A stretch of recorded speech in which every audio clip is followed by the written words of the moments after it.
Back in medieval Europe, punishment could look something like this.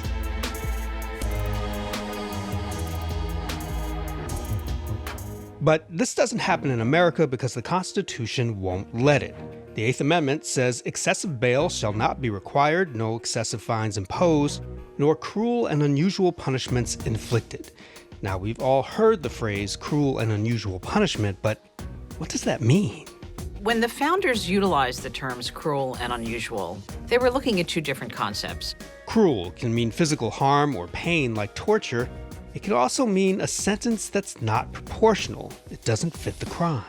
You wouldn't want to see somebody go to prison for life for stealing a penny. Okay, that's pretty clear, but unusual, that's a little tougher. Sentences that have simply become so rare and so uncommon that we no longer see this as an appropriate sentence. To understand what's unusual, you have to be clear about, well, what's usual? Here, try this. In 1804, the sitting vice president at the time, Annenberg, shot and killed Alexander Hamilton, one of the most significant framers and, more recently, the star of his own musical. It was a duel, and dueling up until that day was a pretty common way for men of that period to resolve disputes. To them, it was usual. To us today, dueling is about as acceptable as...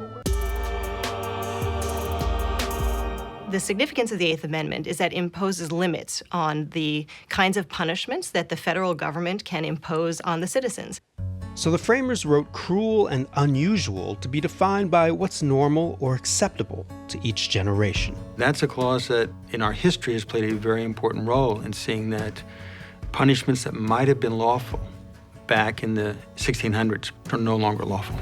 Things like prisoners being tortured on the rack, quartered, burned alive. And how much it can change is up to the courts and the people to decide. It forces a qualitative judgment on the part of future decision makers to decide for themselves what counts in their own time as cruel and unusual punishment. It's really a continuous commitment by the courts and the Constitution to make sure that when we punish someone, it is consistent with the beliefs of the country.